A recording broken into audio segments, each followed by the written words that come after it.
তো hello guys, চলে এসেছি আবার একটা নতুন ভিডিও নিয়ে। তোমাদের এই ভিডিওতে আমি বানানো দেখাবো একটা এরকম টুইটার, যেটা সাধারণত থাকে জেবিএল বক্সের মাথায়।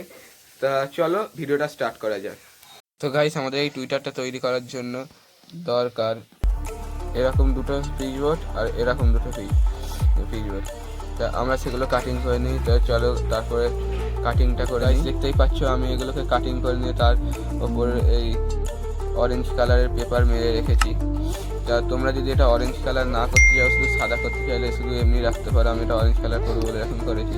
তো চলো এবার এটাকে আটকে নেওয়া যাক। আমি আটকানোর জন্য ফেভিকল আঠা ইউজ করছি। তো গাইস চলো এবার আমরা এটাই আঠা লাগিয়ে নিই। আমি এটা আটকানোর জন্য ফেভিকল ইউজ করছি। ঠিক আছে, তো বন্ধুরা দেখতেই পাচ্ছ এটাকে আমি আটকে নিয়েছি। এরকমভাবে এই সাইডেরটাও আমরা আটকে নেবো। চলো এই সাইডেরটা আমি আটকে নিই। তো তাহলে দেখতেই পাচ্ছ এটা এরকম হয়ে গেল। এবার এটার সঙ্গে এটাকে এবার আটকে নেবো। তো বন্ধুরা এরকমভাবে আঠা লাগানোর পর এটাকে আটকে নেবো আমি ভালো সাবধানে। এটার সাথে আটকে নেওয়ার পর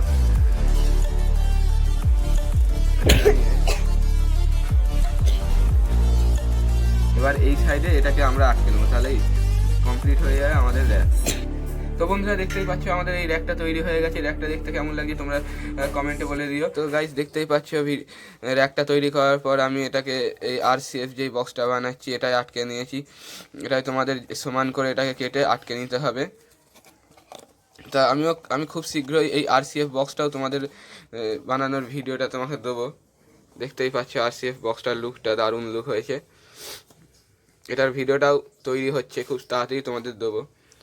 তা বন্ধুরা ভিডিওটা ভালো লাগলে লাইক করে দিও, আর এরকম ভিডিও আরও দেখার জন্য চ্যানেলটিকে সাবস্ক্রাইব করে দিও। তা আজকে এই পর্যন্তই।